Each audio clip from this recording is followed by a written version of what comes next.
Yeah, you told me that joke before, Steve. I didn't find it funny the first time. Not bad.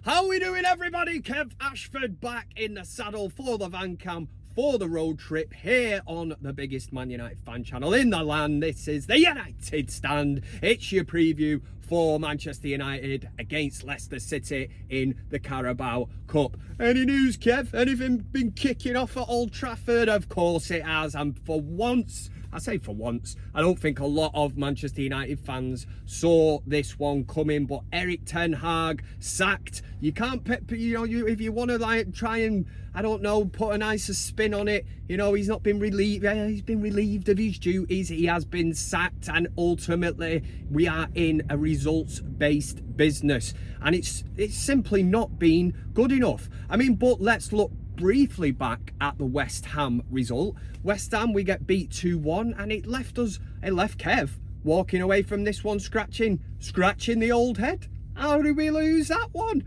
How were we not 4 or 5-0 up at half time? How did Dalot round the keeper and put it over? Was he already thinking about what celebration he was going to do or what? I don't know, but we are not clinical. We haven't been clinical for a long time. Our main problem is scoring goals. We concede goals, and with that, you've got a recipe for disaster. But in terms of the big news, obviously the last international break seemed like a very good time. If they were going to pull the rug from under the feet of Erik ten Hag, maybe that was the time to do it. Now, in isolation, I looked at it and I thought, I don't think they're going to react to the West Ham result. Ineos have done that. And whatever you say, you have to kind of respect that. They did give Erik ten Hag time at the club, but on the back of, and this isn't just, it's not on one result. It wasn't just the performance against West Ham, because it wasn't that bad. Yes, we lost the game, but first half wise, great football. But in terms of the long-term project, Erik ten Hag, for whatever reason, he's fallen out with players. We're not really seeing an attractive style of play. And then the big news comes in, and this is how Ineos move. The fact that Fabrizio Romano breaks the news that Erik ten Hag was gone, sort of just come out of nowhere. There wasn't a big build-up. There wasn't loads of journalists in the media coming out and saying, he's a goner, he's a dead man walking. Not like that previous one, the international break, where it seemed to all build up and nothing become of that. But this one, I mean, it comes out of nowhere. And then literally within an hour of Erik ten Hag being relieved of his duties of Manchester United manager, Ruud van Nistelrooy was announced. Well, I say announced, it's not officially, as of this point yet, a filming van cam been announced officially, but I think it's a case of dotting the I's and crossing the T's. But United have moved swiftly. Well, we say Ineos, they are in charge of the football side of things, and they have identified the Sporting Lisbon manager as their man, really, to take Manchester United forward. And I think it's really, really interesting. I mean, in terms, obviously this is a preview for Leicester City, but Ruud van Nistelrooy will take the reins this evening. Again, it's one that fans can get behind. But the one thing I am glad of is that United have moved very quickly to get Amarin, is that how we say it? Yeah, I'll have to get used to this one. I'm so used to saying Erik ten Hag. But, the style of play that he's going to bring in, he plays free at the back. So it's exciting from that sense. But I was excited when we brought Erik ten Hag in. So I am going to be slightly not as giddy. But again, can it be any worse than what things were going? We are 14th in the Premier League. But for Leicester City, we've got Ruud, an absolute legend of the club, man. Ruud van Nistelrooy will take the reins. But what I was going to say is I'm glad that Ineos have moved quickly to get their first team target, because what we didn't want was another Ole Gunnar Solskjaer kind of episode where Ruud van Nistelrooy takes the reins. Yes, we get this new manager bounce. If we win this evening, big game against Chelsea on Sunday, if he then went on to win that and then on beyond, like really, really good results. And we're almost at this point, where, Solskjaer got the job, basically. The feel-good factor was there. Was he the right person for the job? If it wasn't for a certain night in Paris, not that one, porno Kev kind of stuff. You know what I mean? Against Paris Saint-Germain, he more or less got the backing of Rio Ferdinand and that. You know, give him the contract, give him a 10-year contract. That was my kind of concern, is that if Van Nistelrooy put in a good audition, that United would just give him the job. But at least Ineos, you know, they've identified the person that they want. And the one thing I would say is I would like to think that Omar Barada's got a massive thing to do with this.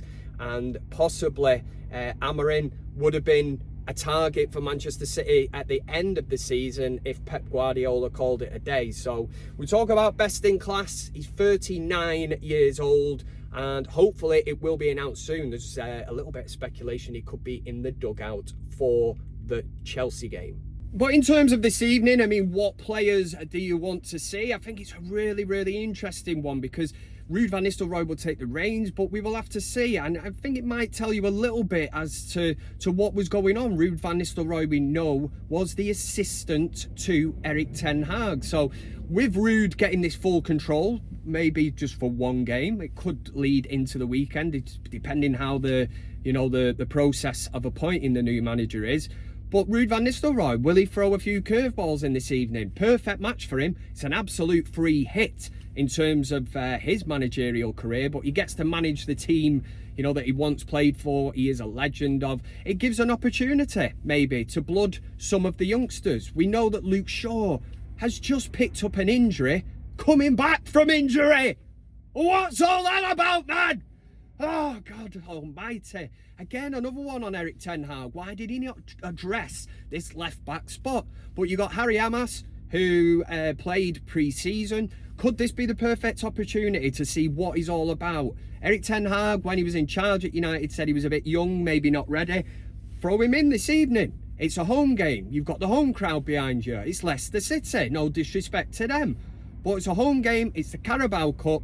And it's an opportunity for Ruud van Nistelrooy to put in an audition for himself. Because I think we know that when the new manager comes in, Amorim, he's going to want to bring in his backroom staff. We're hearing that he wants to bring in at least 3 of them. So where does that leave Ruud van Nistelrooy and Rennie Hake as well?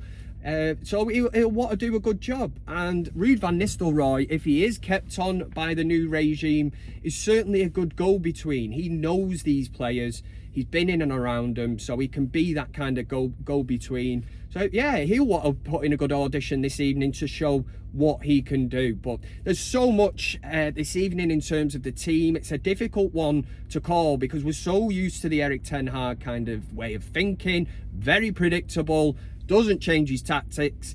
Same players, favourites, whatever getting in the team. Doesn't matter how you play, you can score 3 overhead kicks every game and you're not getting in. You know, will Ahmad get game time? By God, I would love to see the lad get a bit of game time this evening. And especially on the back of the disappointment that was West Ham, which again, we played well in the first half, but there's opportunities there.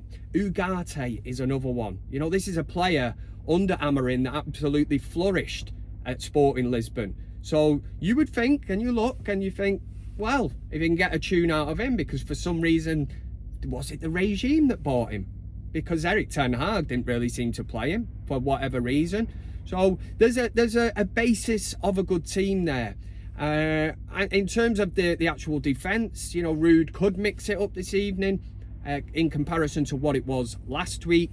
But again, the forward line, we are not scoring goals. It was a huge issue against West Ham. I'm really positive. I'm really excited to see that, even if it's just for one game, what Ruud van Nistelrooy does with his starting 11. Because again, it might just show us that maybe there was a bit of a divide between the manager at the time, Erik ten Hag, and Ruud van Nistelrooy as the assistant. You know, maybe he was saying, let's try this, that, and he was overlooked. So again, this evening, if the likes of Ahmad are to start, you know, we'll have to see. We'll have to see.